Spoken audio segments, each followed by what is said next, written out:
Time देती हैं। आप इतना टाइम निकाल के हमें देती हैं, चलो इसकी वो तो वजह से हम बहुत सीखे सही हैं। है। चलो आई एम ग्लैड कि आपको इससे फायदा हो थैंक यू रहा है और मैम, कुछ आपका इससे बहुत आप बहुत सीख शुक्रिया। भी रहे हो। और आई होप कि आगे भी जब आप इंशाल्लाह प्रैक्टिकल उसमें जाओगे और पेशेंट्स मैनेज करोगे तो ये सारी बातें आपको इंशाल्लाह और हेल्प करेंगी। और तो ओवरऑल तो देखो बात यस होती है मैम। पेशेंट केयर की ना। हमारे जो ठीक है। एग्जाम्स और सारा ये जो पढ़ाई और इवेंचुअल जो हमने हमारा एम है वो तो यही है कि गुड पेशेंट केयर हो। तो दैट विल बी ग्रेट। मैं कहती हूँ सारी मेरी भी अचीवमेंट होगी कि इंशाल्लाह ये आगे आपके पेशेंट्स पे भी अप्लाई होगा। और बाकी माशाल्लाह वेरी वेल डन। फीडबैक कोई बात कोई एडवाइस कैंडिडेट्स के लिए अपकमिंग। यस मैम, यही एडवाइस के वो सीखें, वो बोलें, कॉन्सेप्ट्स आप क्लियर करती हैं, वो बातें गौर से सुने। कॉन्सेप्ट क्लियर होंगे तो आगे वो क्लियर कर पाएंगे एग्जाम, अदरवाइज नहीं। और दूसरा, फिर वो क्लियर जब एग्जाम हो जाए तो फिर वो दूसरों की मदद भी करें। मैं उनको ये भी एडवाइस देना चाहूंगी। और दूसरा, बस सीखते रहें, फिर भी भूले ना, आगे के लिए भी। वेरी गुड क्योंकि एक तरह से अभी it's like a new beginning. Obviously medical profession ही ऐसा है कि एक्चुअली आप जहां पे भी पहुंच जाओ मैं तो कहूंगी कि इवन कोई सर्जरी भी करके निकलो तो आप कुछ सीख के निकलते हो। तो डेफिनेटली लर्निंग और टीचिंग तो पार्ट ऑफ इट है। और जैसे शकीला ने भी कहा है कि जो हमने सीखना है वो अगर हम आगे भी स्प्रेड करें तो दैट इज ग्रेट। गुड। चलो गुड। कोई और कोई एक्सपीरियंस आपने एग्जाम में किया हो या कोई और ऐसा तो बताओ फिर हम बाकी कैंडिडेट से भी बात करें जी। चलो गुड। मैम जो सो सीखा था ना, बस मैंने यही फील किया, कॉन्सेप्ट क्लियर होने चाहिए आपके। एक है लिंक ना। जो हमें पता चलता है, ये हाँ जी, कॉन्सेप्ट क्लियर होंगे तो ये एग्जाम पास हो जाएगा। वो कुछ भी बिल्कुल मुश्किल नहीं पूछते, बस वो आपके कॉन्सेप्ट क्लियर होंगे, आप आगे आगे खुद ही बोलोगे। वो अगर कॉन्सेप्ट बिल्कुल। क्लियर आपका नहीं है तो आपके जवाब गलत हो जाएंगे। आपका कॉन्फिडेंस ही तब आएगा जब आपके कॉन्सेप्ट्स क्लियर होंगे। बेसिकली तो यही बात है ना। और एग्जाम वैसे आपने भी एक्सपीरियंस किया होगा उस दिन पास होता है जिस दिन आप एग्जामिनर से नहीं डर रहे होते, जब आपको एग्जामिनर बहुत छोटे छोटे लग रहे होते हैं। यस मैम, और यू आपकी नो ये बात याद थी मुझे। है ना। तो you just need to be confident. और कॉन्फिडेंस तब आता है जब आपके कॉन्सेप्ट्स क्लियर हो, नंबर वन। नंबर टू ये कि आपकी तैयारी प्रॉपर हो। वैसे गलत चीज पे कॉन्फिडेंस से तो नहीं होगा ना। तो यस यू आर राइट। तो उसकी बेसिकली जो हमारा क्लिनिकल एग्जाम है we have to understand two things. देखो एक चीज तो ये कि थ्योरी आप पास कराए और दूसरी चीज ये कि this FCPS part two is actually different from MRCOG और एनी अदर इंटरनेशनल एग्जाम। मैं इसलिए ये बात कर रही हूँ क्योंकि हमने अपने रिसोर्सेज में रह के पेशेंट को बेस्ट मैनेजमेंट प्रोवाइड करनी है। शायद एमआरसीओजी और बाकी जो इंटरनेशनल एग्जाम्स हैं उसमें there is a difference in the resources in which they are working, जिसकी वजह से they can probably go exactly according to the theory. Sorry मैं आप लोगों को म्यूट कर रही हूँ, जिसने बोलना हो वो बीच में कर सकता है। So probably they can go according to the theory and guidelines and everything. हमारे कंट्री में हमने अपने रिसोर्सेज और अपनी पॉपुलेशन को देख के बात करनी है। हमें पता है कि हमारी जो फीमेल हमारे पास आ रही है वो किस फैमिली बैकग्राउंड से और किस सेटअप से आ रही है।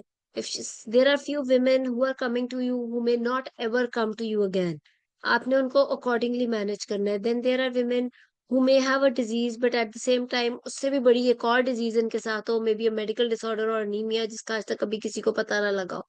So we cannot go exactly the way, or we don't need to answer the way we answer in MRCOG exam और in international exam। ये चीज। और तीसरा बात ये कि ये जब आप टॉक्स या क्लिनिकल एग्जामिनेशन में जाते हो तो it's an exam of not only knowledge, it's about your skills and attitude also.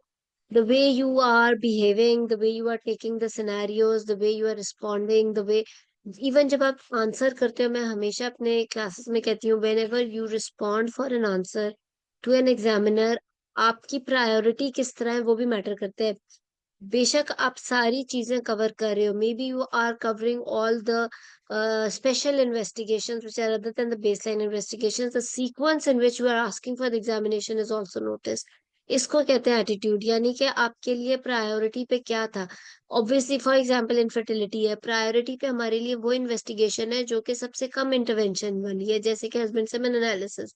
Number 2 पे जिसमें सबसे कम रिसोर्सेज लग रहे हैं, जिसमें सबसे कम इंटरवेंशन हो रही है, और नंबर 2 पे अल्ट्रासाउंड ऑफ द फीमेल, और नंबर 3 पे ट्यूबल पेटेंसी।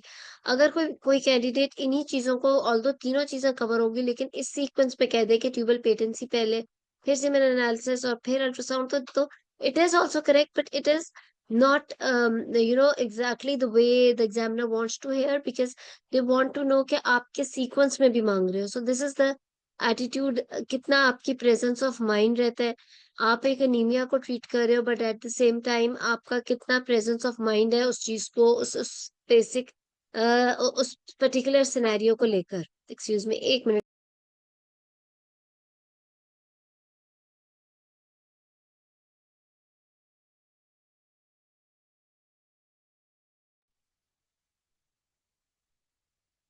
So sorry.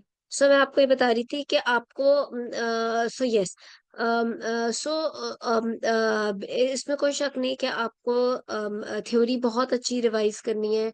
आपको probably if you are preparing for MRCOG you have an edge maybe over other candidates also, because आप शायद ज्यादा अपनी चीज को एविडेंस से रिलेट करके जस्टिफाई कर सकते हो. But if you don't know how to apply all that knowledge to your setup or to your resources, तो वहां जाके भी आप मार नहीं ना खा जाओ कहीं.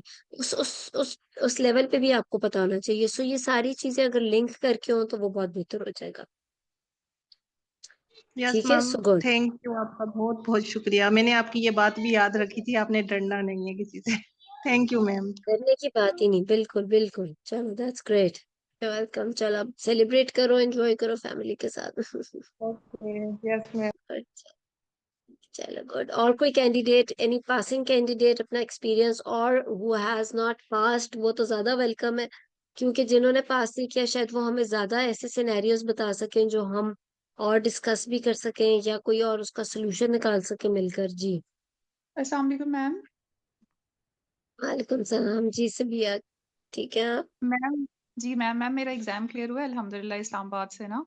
ओ ग्रेट, मुबारक हो, बहुत जबरदस्त.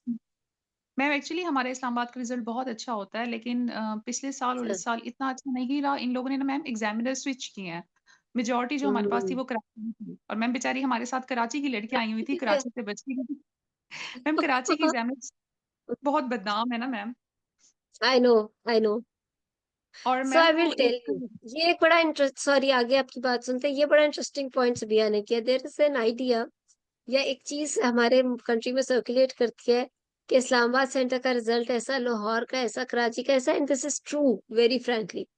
देखो, जिस तरह रीजन्स का डिफरेंस है ना, इस तरह आपके एग्जामिनर्स का डिफरेंस है डेफिनेटली. आपके कैंडिडेट्स भी उस तरह से फर्क है.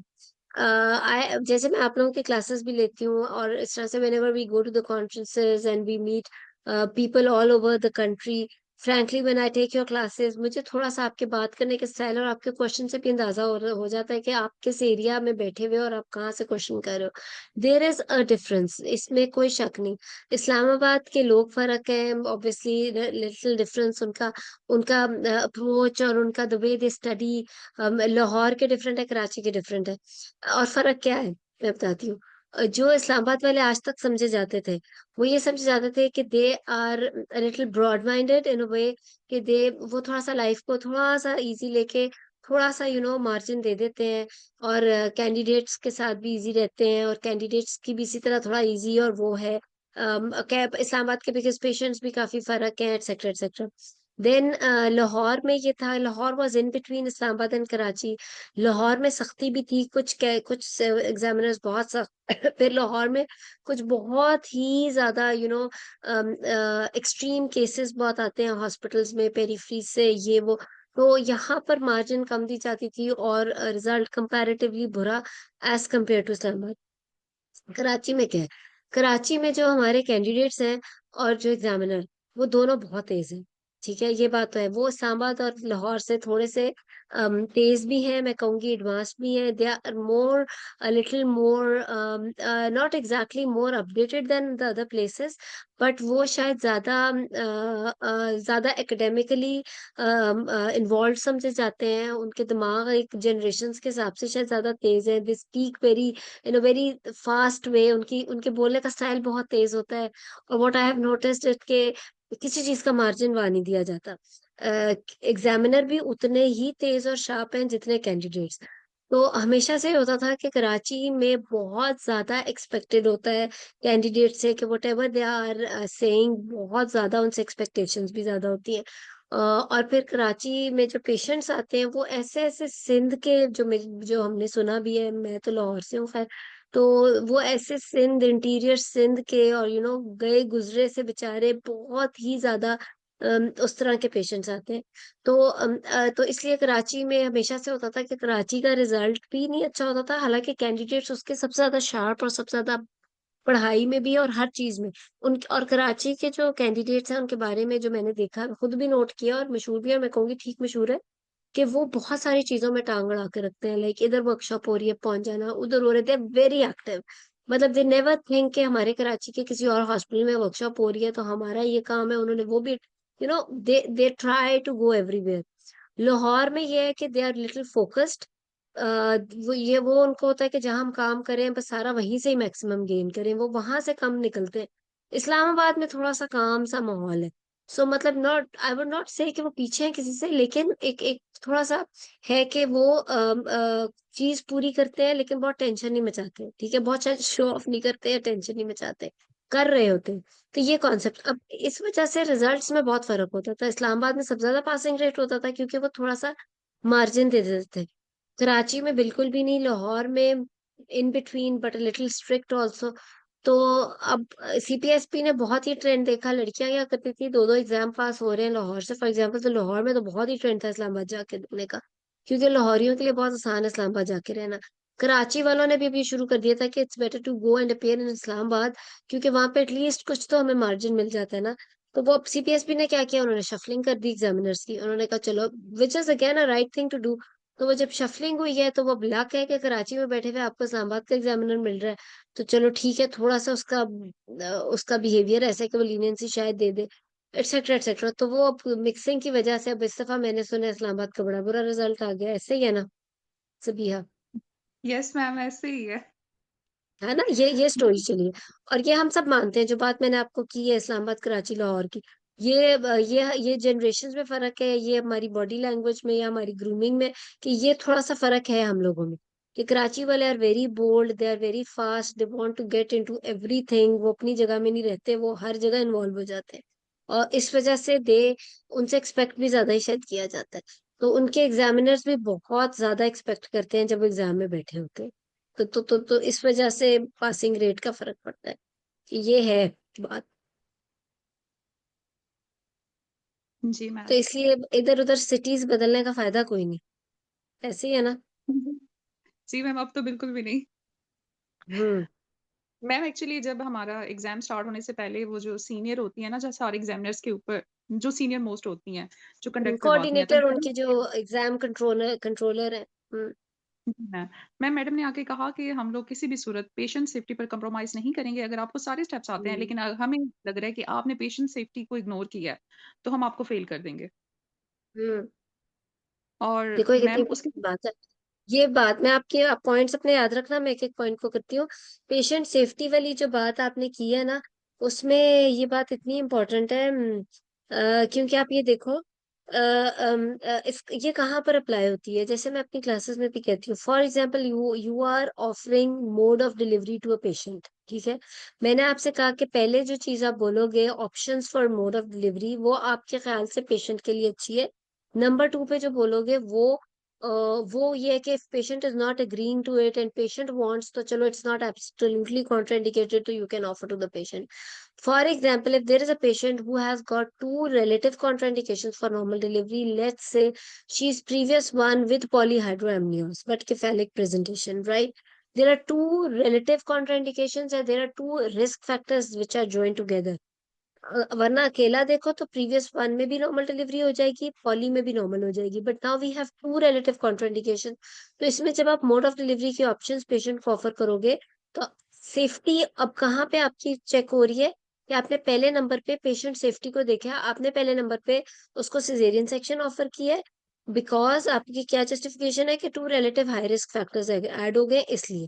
और नंबर टू पे आपने नॉर्मल डिलीवरी बोली है कि एब्सोल्युटली कॉन्ट्राइंडिकेटेड नहीं है normal delivery, however if patient wants तो फिर मैं उसका कर दूंगी वो सिजेरियन, ठीक है ना, उसका नॉर्मल डिलीवरी। सो यहाँ पर पेशेंट सेफ्टी आपकी, this is what Sabiya is telling us, कि डॉक्टर जो आपके कंट्रोलर थे एग्जामिनर के, उन्होंने आके आपको बताया कि patient safety comes very first, और वहां पर उन्होंने आपको सिमिलरली कहाँ पे आपने कॉल फॉर हेल्प करना है, कहाँ पे। तो आपका जो है ना ये वाला, यही चीजें एटीट्यूड में आती है, ठीक है जी सबिया। और मैम उसमें ना एग्जामिनर्स इतनी स्ट्रिक्ट थी कि इवन सिंपल टीचिंग स्टेशन पे भी अपने कैंडिडेट्स को फेल करी थी। हालांकि मैम हमारे हॉस्पिटल से रोल पेयर्स और पेशेंट गए हुए थे ना, तो वो रोल पेयर हाउस ऑफिसर मुझे बता रहे थे कि सिंपल टीचिंग स्टेशन था, और उसने ना बेसिकली कैंडिडेट ने आया और उसने, जैसे वो कहते हैं कि मैम उसने सारा रटा रटाया बता दिया, और उसने मुझसे प्रॉपर इंटरेक्शन नहीं किया। उसने मुझसे बेसिक पूछा नहीं कि मुझे वाकई पोस्ट मेनोपॉजल ब्लीडिंग की डेफिनेशन पता है, मुझे ये भी पता है कि वजाइन डिलीवरी यानी वजाइन वीएच वजाइनल हिस्टेक्टमी होती क्या है। तो उस पे फिर मैडम ने फेल कर दिया कि ये तो बिल्कुल ही रटू तोता होके चली गई हैं, नहीं सिंपल स्टेशन पे। और मैम हमारा एक यानी दिनों में पेशेंट था सीए ओवरी का, पेशेंट को कीमो मिल रही थी, तो कीमो वाली पेशेंट उसने कैप पहनी हुई थी ना, तो लड़कियों ने अपनी तरफ हम्म। से पूरे किए, लेकिन उन्होंने पेशेंट की कैप उतारी और उसको दोबारा कवर नहीं किया, और एग्जामिनर को ये बात बुरी लगी और उन्होंने उस कैंडिडेट को स्टेशन पे फेल किया।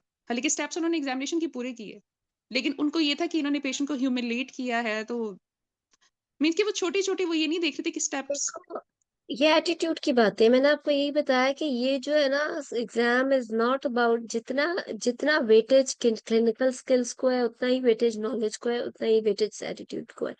और this matters so much, unfortunately हमारे हॉस्पिटल में जब हम ट्रेनिंग करते हैं इतना रश होता है, इतना रश होता है कि अच्छे भले हम घरों से ग्रूम होके निकले होते हैं, लेकिन बिकॉज इतना रश और यू नो आजकल तो वैसे ही हॉस्पिटल में ड्यूटीज देना is getting so frustrating, because आपको की एकेडमिक्स इतनी ज्यादा वो हो चुकी है एडवांस्ड, और फिर आप बहुत, which is a good trend कि आप लोग एमआरसीओजी और एग्जाम्स भी दे रहे हो।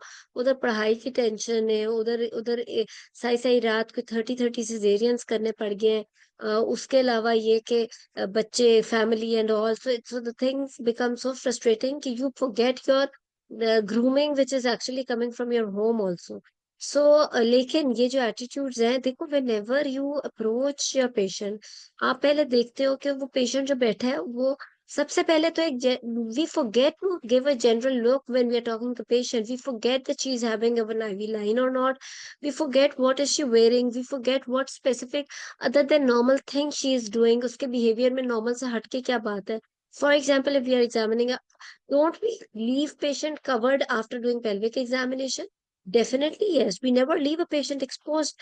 Then how can you just leave a patient completely exposed, even if you, for example, अगर एक patient कोई चीज पहन के बैठी है और आपने उसको अनकवर किया है, तो obviously you will cover her, and this is what हम सारे शायद छोटे होते से घूम होके आए हैं यहाँ तक, but because of so many frustrations we forget it. What happens is, exam में क्या होता है कि हम पेशेंट की तरफ देखते हैं और हम भूल जाते हैं कि उसे आईवी लाइन लगी हुई थी, वो forget to ask about that IV line की क्यों लगी थी। पेशेंट तो अच्छी भली ओपीडी का पेशेंट है, ये क्यों आईवी लेके फिर है, हम ये चीजें भूल जाते हैं। लेकिन ये आपकी प्रैक्टिकल लाइफ में अगर आप भूलोगे, for example you are sitting in a clinic and you are approaching a patient, आप अगर ये भूल जाओगे तो फिर पेशेंट आपको रिस्पॉन्ड ही कैसे करेगी, why would she ever like और like to come back to you. वो उसके पास जाएगी ना, जो जो उससे पूछेगा, अगर कोई रो रहा था तो पहले उससे पूछेगा कि तुम रो क्यों रही थी। वो उससे तो नहीं करेगा कि मतलब for example there are very little examples, जैसे अगर मैं आपको एग्जांपल दूं कि क्लिनिक पे एक, जैसे अगर मेरी पेशेंट आ रही है थ्रू आउट एंटीनेटल चेकअप्स में, and she is a lively girl, और वो she is coming to me, और all of a sudden one day she comes to me and she looks sad and she is not responding the way she usually responds to me. और मैंने उससे एकदम से एक दिन पूछा कि व्हाट हैपन टू यू, आपकी आवाज क्यों इतनी हल्की है, व्हाई यू नॉट टॉकिंग अपने स्टाइल में क्यों नहीं हो। एंड शी सेज कि my husband died actually last month. तो मतलब दैट, तो अगर फॉर एग्जांपल अगर आप ये छोटी-छोटी चीज़ें ही नहीं नोट करोगे पेशेंट के लिए, अपना एटीट्यूड टुवर्ड्स द पेशेंट ही नहीं सिम्पैथेटिक या एम्पैथेटिक रखोगे, तो वो आपको उसकी फिर then the whole management changed actually. Then I got to know कि ये तो एक बहुत बड़ी चीज़ हो गई है एंटीनेटली इसके साथ, and now she may go in depression, she may need antidepressants antenatally and she may need antidepressants postnatally also etcetera etcetera. उसको पोस्टपार्टम डिप्रेशन में ना चले, मतलब वो फिर मेरी एक पूरी मैनेजमेंट बदल गई उसके लिए। सो ये छोटी-छोटी चीज़ें हैं कि अगर आप नोट ही नहीं करोगे, अब she is not only a patient who is wearing a cap and sitting there, who has got who is a case of oncology. She is a patient who is suffering from side effects of chemotherapy actually. तो वो सिर्फ cap पहनाना उतारना ही नहीं था, वो एक पूरा साइन था उस पेशेंट के लिए कि she has changed her lifestyle because of chemotherapy. तो उसका तो अप्रोच टुवर्ड्स उसकी सिर्फ एग्जामिनेशन मैटर नहीं करता था, उसकी एम्पैथी टुवर्ड्स द पेशेंट कि उसका एक लाइफस्टाइल चेंज हुआ हुआ है, वो वाला एक एटीट्यूड डॉक्टर का बहुत मैटर कर रहा था। तो I think yes, the examiner must have, she must be needing something else from the candidate. So it's not only just leaving the patient covered or uncovered or giving her a cab back. It was about the change in the lifestyle of the patient that should have been noticed by the candidate, और उसके मुताबिक वो उसको approach करती तो वो और बात थी। और तो यही वाली फीलिंग्स है जो it's the patient safety, it's the attitude, the way you are approaching your patient, the way you are looking at her, किस तरीके से आपने उसको पूरा का पूरा की देखा है और लेके चले हो, तो वो ये आपकी वेटेज है फॉर द एटीट्यूड। जी, जी सबिहा। मैम और ये मीन्स के मैम एग्जामिनर्स ने ना पेशेंट को सिखाया हुआ था कि जब इन्होंने हम्म, आपको कहेंगी कि आपने सांस लेना है चेस्ट ऑस्कल्टेट करते हुए, तब आपने सांस लेना है, वरना वो देखेंगे कि क्या करना चाह रही हैं। और मैम गायनी और ऑब्स दोनों का एग्जामिनेशन करने से पहले भी इन्होंने पेशेंट को सिखाया हुआ था कि अगर ये आपसे पूछें कि आपने ब्लैडर एम्प्टी किया हुआ है, तो आपने बताना है कि मेरा ब्लैडर फुल है। वो देखना चाहते हैं कि कैंडिडेट पूछते हैं कि नहीं पूछते, और अगर पूछते हैं तो उनका क्या रिस्पॉन्स आता है। तो मैम ये छोटी इतनी वेरी सारी गुड। छोटी-छोटी चीज़ें थी। और इवन कि जब बीपी नॉर्मल था, तो हमें पेशेंट को बताना था कि आपका ब्लड प्रेशर तो बिल्कुल ठीक है। यानी जो-जो चीज़ें उसकी फाइंडिंग में पॉज़िटिव आ रही थी, तो वो हमने उसे बतानी थी, उसे रीअश्योर करने के लिए। और मैम 2-3 दफ़ा जिसने वो सी वाली पेशेंट को उठाया-बिठाया ना, तो उसको भी एग्ज़ामिनर ने, वो पेशेंट पढ़ी-लिखी थी, तो वो बता रही थी कि उसे भी एग्ज़ामिनर ने फ़ेल किया है। हुँ। अच्छा, सो द थिंग इज़, इन सब बातों का मैं तो एक कंक्लूज़न जो आपको एक फाइनल एडवाइस दूँगी वो ये दूँगी कि go to the hospital a lot. मैं हमेशा ये कहती हूँ कि आपने घर बैठ के इस एग्ज़ाम की तैयारी नहीं करनी। आप लोग अच्छी बात है, you are preparing for MRCOG also. MRCOG is a lot of knowledge और theoretical exam. But always remember this FCPS clinicals is a little different from that. उसमें शायद नॉलेज आपका तो है ही, बट उसमें जितना आप पेशेंट्स के पास जाओगे, आखिरी जो 1 महीना होता है, you can not sit in your houses, और आप कर नहीं सकते हो। You make a group. मैं हमेशा कहती हूँ ज़्यादा ग्रुप बनाओ। जितने पेशेंट्स के पास जाओगे, आपकी एक हैबिट बन जाएगी कि how to approach your patient. When are you going to make her breathe more so that you can do her chest examination, और ये आपका एक रिफ्लेक्सेस में आ जाएगा। और कहाँ पे ज़रूरी है उसे बताना कि क्या चीज़ नॉर्मल है, वहाँ आपको पता होगा कि आपने कहाँ पे बताना है। और फिर ऑब्वियसली हर चीज़ चेक करते हुए अब ये तो नहीं कहते पल्स भी नॉर्मल, ये भी normal. So yes, if a patient is hypertensive, तो आप थोड़ा-सा मेंशन कर सकते हो कि at the moment your blood pressure is fine, और एटसेट्रा एटसेट्रा। बेसिकली यही है कि आपके एग्जामिनेशन के बाद पेशेंट कितना रिलीव्ड या कितना कंफर्टेबल फील कर रहा है ओवरऑल। तो तो द थिंग इज़ कि ये यही सारी चीज़ें कि आपका पेशेंट जो है वो कितना खुश है आपके एग्जामिनेशन के एंड पे। और उसकी बात तभी हो सकती है जब आपके रिफ्लेक्सेस में वो चीज़ एडेड हो। तो बिल्कुल ठीक है, सो गुड। मैम इन्होंने ना रोल प्ले को सिखाया हुआ था कि जब भी आपसे पूछेंगे कि आपको किसी मेडिसिन से, किसी चीज़ से एलर्जी तो नहीं है, तो आपने येस कहना है। तो मैम जब जो बंदा कंप्लीट हिस्ट्री का टेम्पलेट पूरा कर, वो रोल प्ले कहती कि हाँ, मुझे इस चीज़ से एलर्जी है, मुझे ऑगमेंटन से एलर्जी है, मुझे फलाँ चीज़ से एलर्जी है। यानी उसे देख के लग रहा था कि इनको सारा बताया हुआ, और फिर उसपे एग्ज़ामिनर मार्क्स लगा रही थी। और मैम दरअसल एग्ज़ामिनर ना मेरी फ्रेंड को कहती हैं कि तुम लोग ना ऑनलाइन रटे-रटाए कोर्स जॉइन करके वैसा का वैसा बोलना शुरू कर देते हो, तुम लोगों को पता ही नहीं है कि पेशेंट को एग्जैक्टली। हाथ कैसे लगाना है। मैम एक्चुअली जो लड़कियाँ थी ना, वो कह रही थी कि I have read the scenario, I am ready for structured discussion.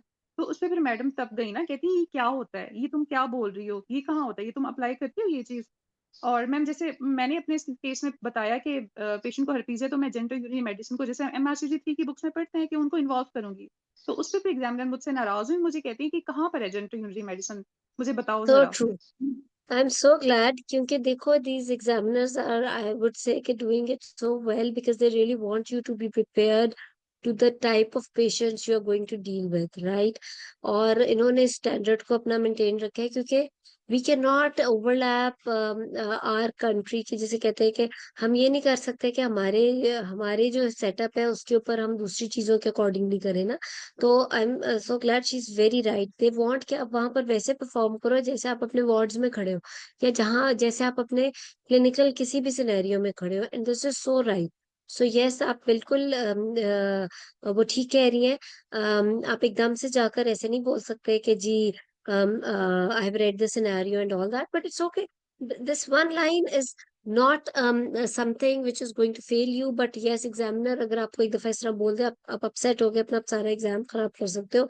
But उसमें ये जरूर है कि आपका वो नहीं हो सकता, आपका वो ओवरलैप नहीं होंगी चीजें ना, कि आप कह लो कि आगे वो एग्जामिनर आपको कोई मार्क्स ही नहीं देगी उस चीज को लेकर।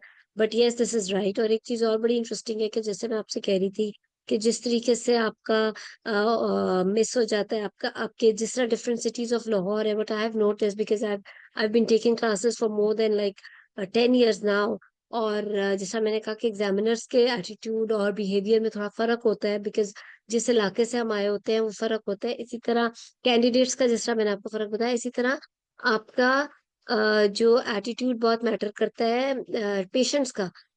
Very frankly, if a girl from Karachi goes to Islamabad and decides to take exam from Islamabad, now she is not used to deal with the patients of Islamabad. वो patients के जहन और होते हैं, क्योंकि अगर एक लाहौरी डॉक्टर बैठ के लाहौरी पेशेंट को डील कर रहा है, या पंजाब का, बिकॉज जब हम लोगों ने गवर्नमेंट सेटअप्स में काम किए होते हैं ना, तो हमें आइडिया होता है कि ये कसूर का पेशेंट आ रहा है, ये मेयोसाइट का पेशेंट आ रहा है, वेरी फ्रेंकली ये सर्विसेज हॉस्पिटल का। तो हमें आइडिया होता है कि और यहाँ तक भी हमें आइडिया हो जाता है कि मियो की साइड के अगर आएंगे तो उसके अंदर हमने कौन से स्पेसिफिक चीजें which we can expect will be there. Services वालों में, एलजीएच वालों में कौन से स्पेसिफिक चीजें हैं जो कि हो सकती हैं, कुछ आइडिया होता है। और उस तरीके से हमें उन पेशेंट्स के माइंड को लेकर चलने का भी पता होता है। But all of a sudden if you change your city, अब वहां पे हमें नहीं, अब जैसे अगर मैं जाके इस्लामाबाद में बैठ जाऊं तो मुझे थोड़ा सा टाइम लगेगा उन इस्लामाबाद के पेशेंट्स के माइंड को के मुताबिक भी करने का। सो ये भी बड़ा फर्क आता है। तो यस, जिस तरीके से आप कह रहे हो कि अगर आप एक पेशेंट को अप्रोच कर रहे हो, तो उसमें ओवरऑल जिस तरीके से बात एंड पे यही है, overall patient care, patient safety, and how happy and how glad patient is there to meet you, and how relieved she is after your examination. So this is all going to decide आपका overall marks और scoring. बिल्कुल। Ma'am और and एक on बात बहुत point. सही की सबिया ने, जो एग्जामिनर ने इसको कहा कि you have to go to the patients. यहाँ पे जैसे जितने भी ऑनलाइन कोर्सेज हो रहे हैं, या इवन जितने भी ऑन कैंपस में कहूंगी, या इन हॉस्पिटल के कोर्सेज हो रहे हैं जो 15-15 दिन के हो या 4-4 दिन के हो, अ, उसके अंदर आपको एक रास्ता दिखाया जाता है। वो सिर्फ आपको, जैसे अगर मैं भी हूँ, मैं आपको एक रास्ता, how are you going to respond to the examiner, आपने किस तरीके से बात करनी है, वो वो आपको जैसे अब मुझे भी, जैसे मैंने कहा कि मुझे 15 साल हो गए एग्जाम आपकी क्लासेस ले रही हूँ, और क्लासेस में ऑल ओवर द कंट्री लड़कियां ही होती हैं, मुझे एग्जैक्टली पता होता है। और अब तो शुक्र है मुझे भी पता होता है कि इससे रिलेटेड क्या क्या आगे बात होगी, क्या सवाल होंगे, और वो सारा कुछ ठीक है ना। इसी तरीके से जब जो एग्जामिनर्स खुद कोर्सेज करा रहे हैं, वो सारा आई थिंक उनसे बेहतर हिंट्स कोई दे नहीं सकता। Those courses are very valuable, and उससे आपको, लेकिन जो चीजें आपको डेली पेशेंट्स पे जाकर पता लगेंगी, जो मैंने कहा कि अब अपने आप ट्रेनिंग में तो कर रहे हो, बट ट्रेनिंग जैसे मैंने कहा is very very hectic also, कई दफा आप उस तरीके से नहीं भी कर रहे होते, बट एग्जाम से पहले का जो 1 महीना होता है, you have to go to the hospitals daily, approach the patients, और एक अकेला बंदा नहीं, 5-5 का ग्रुप, या कम से कम 2 का ग्रुप बनकर जाए, ताकि दूसरा कोई इसको क्रिटिकली देखने वाला भी हो, चेक करने वाला भी हो कि तुमने ये मिस किया, वो मिस किया, वो मिस किया, और सिर्फ 2 या 4 या 5 लोगों की मिलके बात हो, तो ही एंड पे आपको इम्प्रूवमेंट मिलेगी। तो इसलिए yes, courses are very very important so that you can get the right path. You should know how to behave, how to respond, अपने नॉलेज को और प्रैक्टिस को किस तरीके से क्लिनिकली अप्लाई करना है अपने पेशेंट्स के ऊपर, क्लिनिकल प्रैक्टिस पे as well as in the exam. But performance तो तभी मैटर करेगी ना, जब आप जाकर पेशेंट्स के ऊपर करोगे। सो पेशेंट्स के ऊपर जाने वाली चीज की तो कोई रिप्लेसमेंट है ही नहीं। बिल्कुल जी। मैम एक्चुअली एक स्टेशन था, एंडोमेट्रियोसिस की काउंसलिंग करनी थी, पेशेंट को सफोकेट थी और डीप डिस्पेरोनिया इतना सीवियर था कि she was unable to intercourse with her husband. तो उसमें भी पेशेंट की काउंसलिंग यानी वो पेशेंट दरअसल रोल प्लेयर थी, वो हमारी हाउस ऑफिसर थी। तो मैडम उसमें फिर इतने सारे लोग फेल हुए क्योंकि जो एग्जामिनर थी वो कह रही थी कि आपने उसको पैथोफिजियोलॉजी बताई नहीं, सारे कह रहे हैं हम ये करेंगे, उसको क्या पता एंडोमेट्रियोसिस क्या होता है। तो उस स्टेशन पे मेजॉरिटी फेल थी क्योंकि उन्होंने बताया नहीं पेशेंट को कि एंडोमेट्रियोसिस होता क्या है। देखो ऑब्वियसली तो पेशेंट को समझ क्या आया, मतलब endometriosis is one thing that, देखो जब हम फाइब्रॉइड कहते हैं, हम कहते हैं कि बच्चेदानी की रसौली in in simple layman's language अगर हम करें, और हम कहते हैं it's a benign condition, it's not a cancer. वो कहती है रसौली क्या होती है, चलो हम कहते हैं ग्रोथ है उसकी, राइट। तो एंडोमेट्रियोसिस के लिए क्या कहा उसने, कुछ तो कहा कि आपको है क्या। सबसे पहले ये तो बताओ कि what is the diagnosis. Diagnosis एक लेमैन लैंग्वेज में बताओ तो सही उसको, ठीक है, ताकि उसको कुछ इंटेंसिटी ऑफ द डिजीज तो पता चले। जब आपके पास क्लिनिक पे पेशेंट आता है तो वो सबसे पहले यही तो कहता है कि हुआ क्या, why me, how did this happen to me. और फिर आप उससे ट्रीटमेंट की बात करते हो। और एंडोमेट्रियोसिस और स्पेशली वो डिजीजेस जिसका कोई इलाज है ही नहीं permanent, right. These are the things जिसमें पेशेंट आपके पास आएगा भी, वो जो डॉक्टर के पास जाता भी जा रहा है फिर भी रिकरेंस हो जाना है, और इसका अल्टीमेट ट्रीटमेंट है ही नहीं। उसमें तो उसको पैथोफिजियोलॉजी तो सबसे पहले इसलिए बताना जरूरी है ताकि उसे पता तो चले कि वो कल को आपको तो ना कसूरवार ठहराता जाए कि you are treating me and the disease is still there. The patient should know what the disease is actually, ठीक है।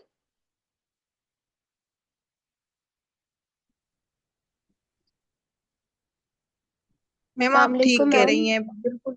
मैम आप ठीक कह रही हैं। और एग्जामिनर का एटीट्यूड उस वक्त खराब होता है जब उसको समझ आ जाती है इसको आता नहीं है। उस वक्त वो मूड बनाती हैं और उस वक्त ही वो हाँ कुछ जी। उल्टे पुल्टे सवाल फिर उसका करती हैं। फिर एग्जामिनर का मुकाबला कोई नहीं कर सकता, ठीक है ना। मैम अगर आप अस्सलाम सही वालेकुम मैम। डायरेक्शन में जाते हो तो फिर वो ठीक बात करती है। मेरे साथ फर्स्ट टाइम ऐसा हुआ था, फर्स्ट मंथ के बाद था। तो मुझे लग रहा था सब बुरी है, सब बुरी है, लेकिन इस बार तो किसी ने चूं भी नहीं की। मैं जो बोलती जा रही थी वो सुनती जा रही थी, और बस फिर उसके बाद मैं काफी स्टेशन पे फारिग बैठी रही हूँ। तो उन्होंने मुझे कुछ भी नहीं कहा और मुझे लग रहा था बहुत ही अच्छी है सब।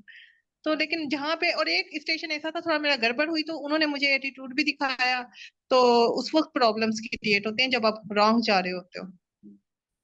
फिर पता है होता क्या है, अगर कुछ रॉन्ग जा रहे हो और एग्जामिनर को पता लग गया कि आप रॉन्ग जा रहे हो, और वो एक आधी बार भी आपको फंसा दे, जैसे कि अभी किसी ने बात की कि जी उन्होंने इस बात पे माइंड कर लिया और कहा कि ये क्या स्टेटमेंट है, structure discussion ready for that, do you really go to your patient and talk like that. और इस कमेंट के बाद ही अगर आपके हाथ पांव फूल गए और आपके हाथ से चीजें गिरना शुरू हो गई, तो फिर आप अपना वाइवा नहीं संभाल सकते। सो द थिंग इज कि अगर कुछ हो भी जाए तो स्टिल स्टे स्ट्रोंग, वो ये भी तो थोड़ी नर्व्स को भी मेंटेन रखना होता है, ठीक है ना जी।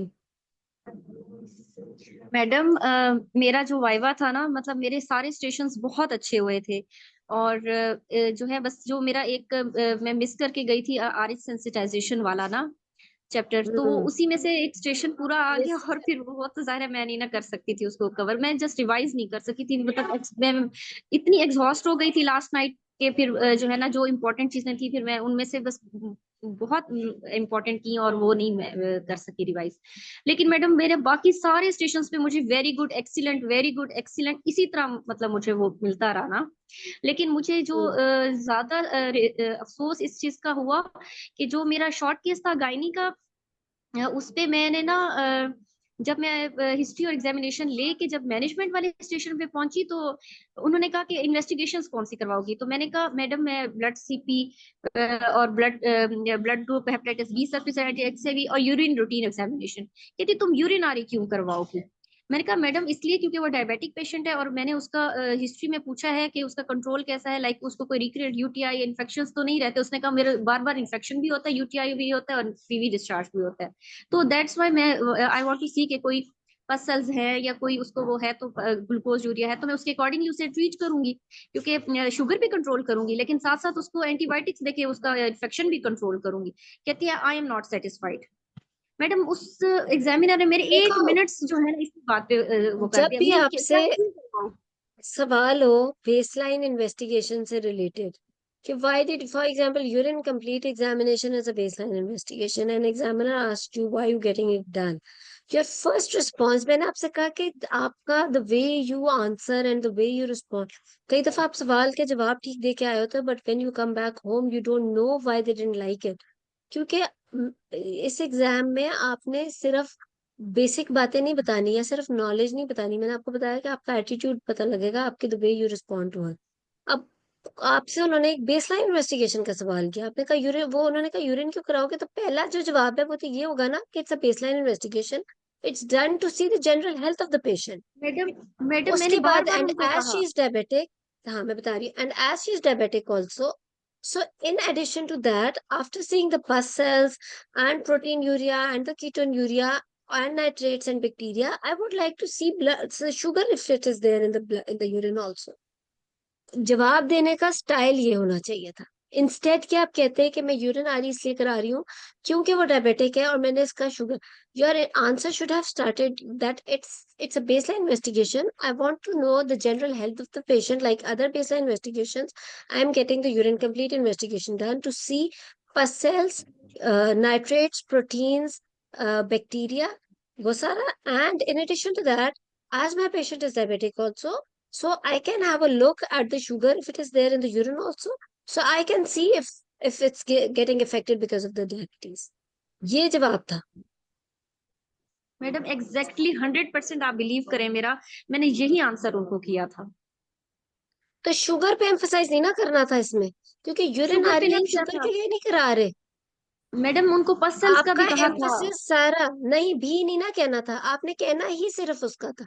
यूरिन मैम आ रही में 40 शुगर या 40% डायबिटिक करती रिलेशन, डायबिटीज की हैं। रिलेशन आपने बिल्कुल थोड़ी सी बोलनी थी एंड पे कि हाँ वो भी शायद पता मैम चल जाए, क्योंकि यूरिन आप डायबिटीज के लिए नहीं करा रहे, यूरिन आप करा रहे मैम हैं आप उसकी जनरल। कंफ्यूज होकर जवाब देते हो ना, मैम आप कंफ्यूज होकर जवाब देते हैं, वो समझ जाती हैं, कॉन्फिडेंस से हाँ, जवाब देंगे तो आपने फिर उनको समझ कॉन्फिडेंटली उनको आती है। वो बताना है कि यूरिन इज नॉट कहती है तो getting done because of the खुद पता डायबिटीज, ही नहीं। डायबिटीज से रिलेटेड टेस्ट नहीं है यूरिन का, मैडम यूरिन तो मैंने उसकी 100% जनरल हेल्थ का कॉन्फिडेंस है। से आंसर किया था और मैं बिल्कुल भी कंफ्यूज नहीं हुई, क्योंकि ये तो एक probably baseline this is test not है। द कॉज देन, प्रॉबेबली फिर ये आपका जी जवाब ठीक था, फिर आपको वो किसी और आगे की बातों में, क्योंकि जब वो कोई सवाल आपसे कर रहे हैं तो उसमें आपको पता होना चाहिए कि 100% आप क्या जवाब दे रहे हो।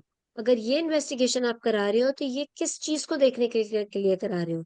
शुगर से रिलेटेड जो टेस्ट है वो और है, urine is not related to sugar. तो आपने पेशेंट की डायबिटीज को इधर लाना ही नहीं, आपने पहले तो डिटेल में बताना है कि यूरिन कर क्यों रहे हैं, उसका ग्रॉस एग्जामिनेशन, और जहाँ यूरिन रारी की बात अगर आ गई है तो फिर तो आपकी इतनी डिटेल आपको उसके बारे में पता होनी चाहिए कि पता लगे कि उसके सामने फिर आपका कोई मुकाबला नहीं कर सकता कि क्यों करा रहे यूरिन आ रही, उसका मैं ग्रॉस लुक के लिए करा रही हूँ, उसकी जब रिपोर्ट आएगी उसके ऊपर लिखा होगा कि उसका कलर क्या है, इट्स क्लियर, इट्स पसी, इट्स गॉट ओपेक अपीयरेंसेस और नॉट, वो उसके ऊपर लिखा होता है इसका कलर क्या है। फिर मैं उसकी माइक्रोस्कोपी के लिए करा रही हूँ, उसका तो एक ही इतना इलेबोरेटेड और खूबसूरत आंसर है, क्योंकि एग्जामिनर शुड नो कि इस पेशेंट के अंदर आपके लिए यूरिन की वैल्यू क्या है। इस पेशेंट के अंदर यूरिन की वैल्यू ये नहीं है कि इसको ये डायबिटिक है, इसकी वैल्यू ये है कि ये एक बेसलाइन टेस्ट है। हाँ एंड पे जाके अगर वो बिल्कुल चुप नहीं की examiner and she wants you to talk more about urinary, तो फिर आप कह सकते हो कि she is diabetic, I may get sugar also in the urine. हालांकि यूरिन का शुगर का यूरिन में आना कोई हमारे लिए मैनेजमेंट चेंज नहीं करता डायबिटिक पेशेंट की, ठीक है ना। और मैडम फिर उसके बाद जो है ना, फिर आगे जब वो चली तो फिर कहती कि इसकी तुम, मैंने कहा madam I need her endometrial biopsy ना। उन्होंने मुझे कोई 10 सेंटीमीटर की यूट्रस दी थी और जो है ना बाकी सिस्ट का बताया था, 3 सेंटीमीटर की कम्प्लेक्स सिस्ट है और ट्यूमर मार्कर्स नॉर्मल है। तो मैंने फिर उनको कहा कि मुझे एंडोमीटर बायोप्सी चाहिए, साइज ऑफ यूट्रस जो है वो इंक्रीज है। तो कहती है अच्छा तो कैसे करोगी, मैंने कहा मैडम मैं पाइपल बायोप्सी से करूंगी। मैंने बिल्कुल क्लिनिकल आंसर्स किए जो हम रूटीन में आउटडोर में कर रहे होते हैं। तो मैंने उनको कहा कि madam I need endometrial biopsy report and pap smear report ना। तो कहती है कि अच्छा कैसे करोगी? मैंने कहा मैडम पाइपल बायोप्सी से। कहती है कितने % सैंपल आता है उसमें? मैंने कहा 4%। तो कहती है तो फिर तुम मैंने कहा मैडम हमारी सेटअप में जो है वो हिस्टेरोस्कोपी तो अवेलेबल नहीं होती, और डायग्नोस्टिक डीएनसी के लिए फिर अब मैं उसको 2 दफा एनेस्थीसिया दूंगी, अभी दूंगी, हिस्टेक्टमी के लिए दूंगी, एज शहर फैमिलीज कंप्लीट, तो मतलब इसलिए तो इसलिए मैं उसका जो है ना आउटडोर में पाइपल करूंगी। तो कहने लगी कितने % रिस्क होता है एनेस्थीसिया का? मैडम वो सुन ही नहीं रही थी बात, बिल्कुल रूटीन का नॉर्मल सा केस था नाजिश HMB का। मेरी बात सुनो, एक चीज याद रखो, अभी आप इंशाल्लाह एक अगला एग्जाम दोगे, आपकी नॉलेज बहुत अच्छी है and I know you from classes, you are आपकी स्पीच भी बहुत अच्छी है। एक चीज याद रखो, अब आगे जितने मंथ्स होंगे अगली तैयारी के लिए, आपने फोकस किस चीज पे करना है? सबसे पहले ये एक्सेप्ट करना है कि जो आप एग्जाम में एग्जामिनर को बता कर आए हो वो ठीक था, लेकिन आपका तरीका ठीक नहीं था। पहले आप ये एक्सेप्ट करो। जब तक आप एक्सेप्ट नहीं करोगे तब तक आप इम्प्रूव नहीं कर सकते। मैं आपको बताती हूँ कि क्या तरीका नहीं ठीक था। नंबर 2 ये कि आपने थ्योरी आपकी आती है, आपकी नॉलेज है, अब आपने सिर्फ पेशेंट्स के ऊपर different different scenarios, whenever we do class here we keep on having different scenarios। अब आपके सवाल बहुत अच्छे होते हैं, हर दफा एक डिफरेंट आंसर होता है हर चीज का। तो इस वजह से आपका जितने आप पेशेंट्स पे जाओगे उतना आपको डिफरेंट आपको एक्सपोजर मिलेगा। अब मैं आपको बताती हूँ, यूरिन में मैंने आपको बता दिया कि आपका आंसर क्या गलत था। यू डिड नॉट नो कि आपने बेसलाइन पे किस तरीके से आपका एक एक, मेरी इन्वेस्टिगेशन पे बहुत लेक्चर्स अवेलेबल है यूट्यूब पे। आपको पता होना चाहिए कि एक एक जब आप जाओगे, फॉर एग्जांपल यूरिन कोई एक बेसलाइन पे कोई आपसे सवाल कर ले, सही, आपके फुल ऑन जवाब आंसर जब तैयार होना चाहिए। आपको पता होना चाहिए कि उस पेशेंट में आपने ये चीज क्यों कराई है। How can you mention diabetes in urine complete examination? I don't know why did you even talk about it? ये तब मेंशन करना है एंड पे आके, उसकी तो कोई वैल्यू नहीं। यूरिन आ रही तो पेशेंट के अंदर अगर यूरिन में कोई चीज आ भी जाए तो क्या आपकी इंसुलिन की डोज चेंज हो जाती है डायबिटिक पेशेंट में? नहीं। ठीक है, सो आपको ये चीज एक्सेप्ट करनी है। अब आपने जब पेशेंट का एंडोमेट्रियल बायोप्सी का पूछा, तो एंडोमेट्रियल बायोप्सी का जब आपने पूछा तो आपको पता होना चाहिए कि आपने कैसे मांगनी है। एग्जामिनर की बिल्कुल ठीक आपके लिए बात थी। इफ यू टॉकिंग, देखो, endometrial biopsy is a very specific investigation and it has got a lot of intervention that needs to be done, right? उसमें आप सिर्फ ये कैसे कह सकते हो एग्जामिनर से कि मुझे एंडोमेट्रियल बायोप्सी की रिपोर्ट दे दो? आप ये तो बताओ कि आपने करनी कैसे है। आपकी बात खत्म नहीं होनी चाहिए। Examiner should not say anything before you and.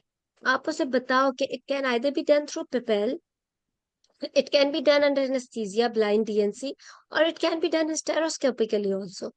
Patient is postmenopausal, for example, and has got endometrial biopsy, endometrial thickness of 10 millimeters. My preference would be to do hysteroscopic endometrial sampling. Why? Because it has got maximum sensitivity, more than 98% sensitivity to get the sample. However, it needs resources, skills, and anesthesia, right? So if these things are not available, my second option will be diagnostic DNC under anesthesia, blind diagnostic DNC, which has got 80% sensitivity for the sample, obtaining the sample. However, it is done under anesthesia, so again, it's more of the intervention is to be needed. If patient refuses, or if I don't want to give her anesthesia, for example, she's got so many comorbidities, then my third preference will be Pepel, which has got 40% sensitivity for the sample collection in case of getting the endometrial biopsy done. Why I wanted why my preference was hysteroscopic sampling in this patient, because she's postmenopausal, she's got such high endometrial thickness, 10 millimeters, which is so much high than normal at this age, and so that's why there are high chances that she may have malignancy, and I don't want to miss any sample in the biopsy. That's why I want to do the test which has got highest sensitivity, which is the endometrial sampling with the hysteroscope under anesthesia, so that I should not miss any corner to get the sample. कोई भी मेरा uterus का corner ना miss हो जाए to obtain the endometrium, and so I should have the maximum sensitivity of the sample available. And if my biopsy is saying that she's really non-malignant, then I should know with confidence that the patient is really non-malignant. ठीक है? So ma'am एक this सवाल, concept was needed in your mind. Examiner को आपके जवाब से समझ आ गया कि आपको इस चीज का नहीं पता, इन सारी बातों का आपको इन इंसिडेंसेस का नहीं पता, आपको नहीं पता कि किसमें कितनी इंटरवेंशन यूज हो रही है। जिस स्टैंडर्ड ऑफ एग्जाम में आप जाकर बैठे हुए हो, जिसके बाद आपको जिस स्टैंडर्ड की डिग्री मिलनी है, उस पे you are expected to know all this. उसको आपके पहले जवाब से ही पता चल गया कि आपको इन बातों का नहीं पता, उसने आपको वहां घुमाना शुरू कर मैडम दिया, ये सारी घुमाना शुरू चीजें कर मैं दिया। ये सारी याद करके गई थी, सैंपल कितना आता है, उसकी किस इन्वेस्टिगेशन की कितने % सेंसिटिविटी है, और मतलब बहुत अच्छा मैं हर चीज प्रिपेयर करके गई थी। लेकिन वहां पे चूंकि टाइम नहीं था, तो फिर मैंने इसलिए उनको कहा कि मुझे मैं पाइपल इसका इसलिए प्रेफरेबल करूंगी, क्योंकि जो है इतना ज्यादा जो है ना, उसको एनेस्थीसिया का रिस्क जो है 2 दफा मैं उसको ओटी में लेके जाना, तो ये सारी चीजें, तो इसलिए जो होता है ना राजेश, यू हमारे are not going to talk like this in exam. आप जी मेरी बात को समझो, आपका आंसर वन लाइनर होना चाहिए। इट इज जी not knowledge, it is not your skills. ये जो बातें आप बोल रहे हो, ये स्किल्स है और नॉलेज है। इसको बोलना कैसे है एग्जाम में? बोलने का 2 दफा ओटी में, लेकिन दीज आर नॉट, आपका वन लाइनर होना चाहिए। जिस तरह मैंने आपको बोला वन लाइनर कि जी मेरा इतनी % सेंसिटिविटी है, पेशेंट का 10 मिलीमीटर थिकनेस है, हाई malignancy rate है इस एज ग्रुप में, that is why I am ready to take this risk, that I want to take her to the operation theater and do it hysteroscopy, but it's needing more resources, more anesthesia and intervention. आपका एक एक लफ्ज एक किताब होना चाहिए, but it has to be one लफ्ज। वहां गप मारोगे, बर्बाद भी करोगे, you will not pass। आप मेरी बात को, यही तो मैं आपको समझा रही हूँ। आपको नॉलेज है और स्किल्स हैं, but your attitude is that the way you answer. आपने वो पूरी किताब वन लाइनर बनाकर बोलनी है। देखो 10 मिनट का जो उन्होंने स्टेशन इसीलिए तो बनाया है ताकि आपके अंदर ये स्किल भी आए कि आप एक पूरी किताब को शो कर रहे हो इन वन लाइन। ठीक है ना? तो यही तो फर्क है, यही तो हमारे एफसीपीएस और बाकी एग्जाम्स में फर्क है दुनिया के, कि वहां पर आपका क्वेश्चन भी वन लाइनर है, आंसर भी वन लाइनर है। वहां पे आपका ठीक ठीक ठाक की बनी हुई है कि इस सवाल का कैंडिडेट ने यही जवाब देना है, और वो जवाब खत्म। आपने पूरी किताब को वन लाइन बनाकर बोलना है। यही यही तो मैं आपको समझाना चाह रही हूँ। जिसको ये बात समझ आ जाएगी, उसका एग्जाम पास हो जाएगा। आपने प्रैक्टिस करके जानी है उस पूरी किताब को वन लाइन में बोलने का, वो स्किल तो आना चाहिए। और जितना ब्यूटीफुली आप उस पूरी किताब को वन लाइनर बनाकर बोलोगे, उतना एग्जामिनर आपसे खुश होगा जवाब वगैरह, और उतना ही पेशेंट आपसे खुश होगा। When you are doing your clinic, you never talk with the patient in a way कि आप उसमें कहानियां डाल सको।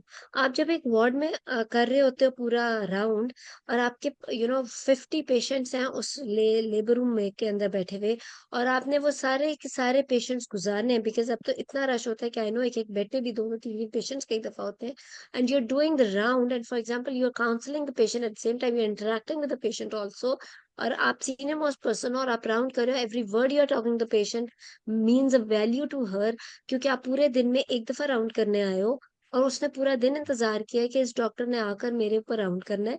और आपने जब पेशेंट से बात करनी है, तो उसके एक एक वर्ड की वैल्यू है उस पेशेंट के लिए, क्योंकि वो तो पूरा दिन बैठी है आपके इंतजार में। आप कहानी नहीं डाल सकते, आपने उससे एक बात में बहुत सारी बातें कवर कर देनी है। सो आपके अंदर वो स्किल होगा तो आप उस लेवल पे पहुंचोगे मैडम कि आप बस वो राउंड कर रहे हो। ठीक है? जी, वो चीजें सारी मुझे आती थी, लेकिन जैसे आप बता रही हैं ना, इस वे में मैं एक्सप्रेस नहीं कर सकी।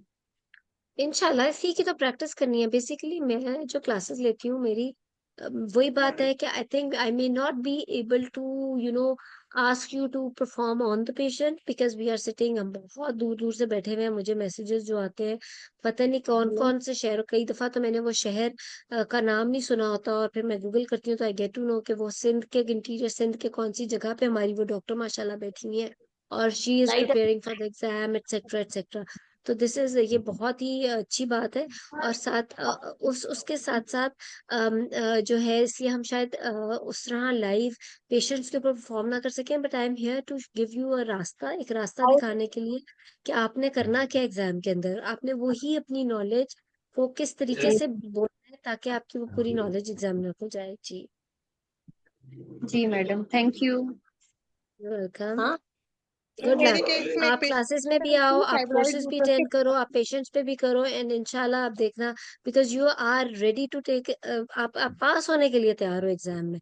आपकी तैयारी मुकम्मल है, जो आपने बातें की, जो आपको पता है बातें नाजिश, और मुझे लगता है इंशाल्लाह अगर आप ये छोटी छोटी आप बस अटेंड करते जाओ चीजें, क्लास से मेरी भी कोर्सेज भी जो आपको इन हॉस्पिटल कोर्सेज मिलते हैं, never miss them, make a group of candidates. और मेरी एक टिप आपको ये है कि उन लोगों के साथ ग्रुप बनाओ जिनकी फर्स्ट अटेम्प्ट ना हो। फर्स्ट अटेम्प्ट वालों की शायद वो वो थोड़े से मेच्योर होते हैं। सो मेरा मशवरा ये है कि जो एग्जाम में अपीयर हो चुका है ना, उसके साथ बनाओ ताकि आपको और क्रिटिकल एनालिसिस हो, और ज्यादा आपकी आपस में बहसें हो, और ज्यादा, और उससे you will improve a lot. और इंशाल्लाह और फिर देखना कि कितना आपका वो होगा। और थैंक फर्स्ट अटेम्प्ट वालों के लिए मेरी एडवाइस ये होगी कि आप एंटर उस ग्रुप के अंदर जो कि पहले अपीयर हो चुके हुए हैं, ताकि और फिर कोई नहीं रोक सकता आपको फर्स्ट अटेम्प्ट में पास होने के लिए। आई am telling you, join those girls who have appeared already in the exam, उनके साथ चिपक जाओ। आप इतना लर्न करोगे कि शायद आप इन कोर्सेज से भी लर्न नहीं कर सकते। जी शकीला, जी जी मैडम, बिल्कुल, थैंक यू। गुड लक इंशाल्लाह जी। मैम मेरे केस में भी आई थी 40। मैम हिस्ट्री लेना पेशेंट की बहुत इंपॉर्टेंट है, ये प्रैक्टिस करना बहुत जरूरी है। और मेरे केस में पेशेंट आई थी 45 ईयर ओल्ड थी, और वो फाइब्राइड यूट्रस के साथ थी, और उसकी हैवी मेंस्ट्रुअल ब्लीडिंग की हिस्ट्री थी। मैंने प्रॉपर हिस्ट्री ली थी, वो मेडिसिन पे भी थी, सपोर्ट कर रही, मतलब वो उसको रिस्पॉन्स करती थी, लेकिन मंथली वो हैवी ब्लीड करती थी। तो इस पे भी बहुत मैनेजमेंट बेस होती है। और इसके अलावा वो ब्लड ट्रांसफ्यूजन की हिस्ट्री भी थी उसकी। तो जब मैंने मैनेजमेंट पे गई तो मैंने उसको यही डेफिनेटिव हिस्टेक्टमी कहा कि नियर टू मेनोपॉज है, और इसके अलावा अदर ऑप्शंस भी दिए। हम्म मैम उन्होंने कहा एंडोमेट्रियल बायोप्सी का क्या करोगी? तो फिर मैंने उनको यही हम्म जवाब दिया था, वो मेडिसिन को सपोर्ट करती है, और लेस देन 45 ईयर ओल्ड है, तो मैं इसकी वो नहीं करूंगी। मतलब वो इस तरह चेक हम्म करते हैं बिल्कुल। सो सो आपके so you are expected to respond like that. बिल्कुल। थोड़ी आवाज कट रही है शकीला आपकी। ठीक होते हो वो मानते हैं फिर। और बिल्कुल बिल्कुल। इसके अलावा सॉरी मैम आवाज अगर कट रही है आपकी। मैंने लेब्स मांगी थी अपनी पेशेंट, सर ने तो लेब्स मांगी थी से सर, मैं चेक मैंने उनसे जब लेब्स मांगी थी तो यही कहा था कि I want to know general health of my patient, तो मैंने बेस लाइन से लेके स्टार्ट कर दी थी। तो इससे बहुत बिल्कुल। खुश हुई थी, मुझे नहीं तंग किया। अगर मेरा सब कुछ सही जा रहा था तो वो बिल्कुल स्मूथ जा रही थी। ग्रेट। वो एग्जामिनर्स पे कर लेते हैं। सो यस, जहां पर इंशाल्लाह। और एक चीज और बड़ी इंपॉर्टेंट है कि इतना पता है, थोड़ा सा दिन का क्लिक भी कर जाते हैं। उस दिन हर चीज आपकी इतनी अच्छी होना शुरू हो जाती है। और वो सिर्फ तब होता है कि when you are really well prepared. उसमें फिर कोई आपका कुछ गलत अल्लाह भी नहीं होने देता एक्चुअली। और यू आर सो कॉन्फिडेंट कि अगर कोई छोटा मोटा गलत हो भी जाए तो आप उसको इतना खूबसूरती से लेके जा रहे होते हो कि वो चीजें अवॉइडेबल होती हो। तो यस, बिल्कुल इसी तरह। सही कहा शकीला ने। Good, so good. बिल्कुल। और आई एम ग्लैड कि आप लोग ने सारा फीडबैक बताया है। This is so so helpful, I am sure. और नाजिश का तो स्पेशल थैंक्स, क्योंकि जिसका पास नहीं हुआ होता ना, जब वो आके डिस्कस करते हैं तो मुझे लगता है बहुत सारे लोगों की क्वेरी सॉल्व होती है। तो बिल्कुल एग्जैक्टली। सो आई थिंक ये भी एक सदका जारिया होता है। गुड। मैम जी। मैम मुझे पूछना था, इंडोमेट्रोसिस का जो रोल प्लेयर का स्टेशन आया था ना, हम्म उसमें एग्जामिनर ने कहा था कि आपने इसकी एलएमपी नहीं पूछी। एक्चुअली मुझसे ना एलएमपी मिस हो गई थी, और मैं इससे लेप्रोस्कोपी के लिए प्रिपेयर कर रही थी, तो वो बहुत जो है ना गुस्सा करने लगी। और बाद में मैंने एलएमपी पूछी तो उसने 2 अप्रैल बताई, उसकी एलएमपी पॉजिटिव, मतलब पीटी टेस्ट पॉजिटिव थी। हम्म तो तो ऐसे वो तो तो उन्होंने हमें करना ही कैसे? था। देखो बात ये है, दो बातें। एक बात तो ये कि देखो एलएमपी तो जाहिर है हम सबको पता है कि हमारे जो बायोडेटा में और हर चीज में जब हम अपने मैम वार्ड में भी मुझसे बैठे मिस हो तो हम शायद नाम पूछना भूल जाए, एलएमपी पूछना नहीं भूलते पेशेंट्स की। तो बट यस, दूसरी इम्पोर्टेंट बात यह है कि एग्जाम एग्जाम है, इंसान इंसान है। एग्जाम सिनेरियो में you can forget such things. परेशान नहीं होना, एग्जामिनर्स को भी पता है आप एग्जाम में बैठे हो। अगर ऐसा कुछ हो भी गया तो फिर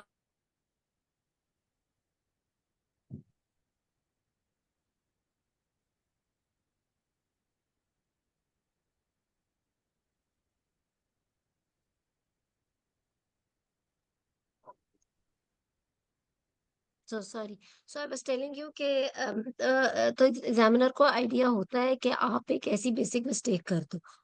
तो आपस की बात है, फ्रैंकली अगर आप बहुत अच्छा सारा कुछ लेके जा रहे हो और लेकिन उसमें थोड़ा सा आपको नॉर्मल से ज्यादा एक्स्ट्रा ऑर्डिनरी अच्छा होना होता है, and if examiner has notice that you are extraordinarily good, तो फिर वो ऐसी चीजें अवॉइड करके आपको यूपीटी नेगेटिव दे देता है। लेकिन अगर उसे पीछे भी कुछ एवरेज एवरेज मिला है और आपने कुछ ऐसी चीज मिस कर दी है, तो आगे जाके वो आपका फिर और ज्यादा ब्लंडर्स कराता है, मतलब वो आपको और तंग करना शुरू कर देते हैं। तो either you should have to yes be ma'am. Extraordinarily good और यू डोंट मिस एनीथिंग। तो ये देख लो फिर। Thank you ma'am. कम अस्सलाम और वालेकुम बात ये मैम। है कि एक बात और, सॉरी वेलकम साहब, मैं भी आपकी बात सुनती हूँ। एक बात और ये कि जिनका स्पेशली पास नहीं हुआ, I would say कि make notes of each and everything that has happened.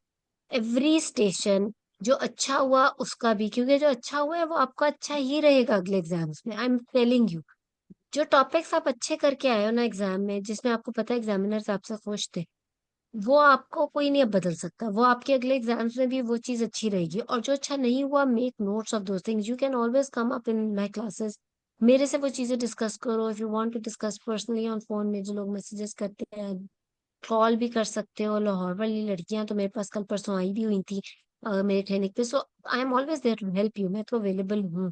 But ये है कि अपने पर्सनल इम्प्रूवमेंट के लिए make notes of those things. And I am telling you, एक एग्जाम फेल करके अगला एग्जाम पास करने की टिप ही ये है कि जो चीजें ठीक हो गई हैं वो ठीक हो गई हैं, वो कोई नहीं आपका बदलेगा। उसको लिख लो अपनी जगह पे। और जो चीजें ठीक नहीं हुई, आपने उस पे काम करना है। हर एक से जाकर मशवरा लो, हर एक से जाके अपने सुपरवाइजर्स के पास जाके बैठो, go and discuss with them कि मैडम, जैसे अब Nazish came up with questions कि these things happened, how am I going to improve it. और वो चीजें भी ठीक हो जाएंगी, और वो चीजें अच्छी और बुरी चीजें दोनों फिर आपकी अप्लाई होंगी उन चीजों पे जो एग्जाम में नहीं आई। And I am telling you, आपका अगला एग्जाम पास हो जाएगा। इसलिए मैं कहती हूँ एग्जाम फेल करने के बाद कभी ब्रेक ना दो, फौरन अगली अटेम्प्ट दो। ठीक है ना जी? किसी ने क्वेश्चन करना था बस, I think last comment sir, फिर मैं जी। अस्सलाम वालेकुम मैम। मैम ज्यादा टाइम नहीं लूंगी। Thank you so much ma'am. मेरा एग्जाम क्लियर हो गया और आपकी गाइडेंस की वजह से हुआ है। जबरदस्त। जो आप कहती है ना कि थैंक यू। आपका एग्जाम उस दिन निकलेगा जिस दिन आप एग्जामिनर की आंखों में आंखें डाल के जवाब देंगे। तो वो लफ्ज मुझे याद थे ऐसे ही आपके। है और बिल्कुल। मैम सच में वो आपकी सिर्फ क्लिनिकल नॉलेज को देखते हैं, बेसिक नॉलेज को देखते हैं। आपके पेशेंट को आपने कितना सेटिस्फाई किया है। वो मुझसे लॉन्ग जो मेरा शॉर्ट पेशेंट केस था खुश हो, उसमें उसने बिल्कुल। जी बस मैम उन आप यकीन करें उसने मुझे कहा आपने पेशेंट की कंसर्न एड्रेस किए हैं। और उस पेशेंट को एनीमिया था, उसका कंसर्न ये था कि उसको ट्रांसफ्यूजन से रिएक्शन हुआ था। और उसको वहीं पर मैंने काउंसिल किया था, आप यकीन करें। और बस सिर्फ वो यही चीजें देख रही थी, इतनी बेसिक बेसिक चीजें देख रही थी वो आपके एग्जाम में। और मैंने कराची सेंटर से पास किया जिसके लिए मैंने बहुत पहले तो बहुत डर गई थी, क्योंकि मेरी सारी फ्रेंड्स ने इस्लामाबाद का भरा था और सबने कहा कि कराची वाले पास नहीं करते ये वो। लेकिन बहरहाल मैम अल्लाह का शुक्र है, अल्लाह हम्म। का एहसान है और आप लोगों की सपोर्ट है, गाइडेंस है कि हमारा माशाल्लाह। एग्जाम निकल गया है। Thank you so much ma'am, great. Thank you so much. Most welcome, most welcome. मैं हमेशा एक बात कहती हूँ, अपने एग्जाम के लिए भी याद रखना और अपने लाइफ में याद रखना, क्लिनिकल प्रैक्टिस में, कि you have to treat the patient not the disease. ठीक है, ये बड़ी जी गहरी मैम बात जी। है, इस पर गौर करना। सो आपका जी पेशेंट खुश होना चाहिए। ठीक है ना? सो यही जी एटीट्यूड मैम। आपका इंशाल्लाह आगे एग्जाम में भी हेल्प करे।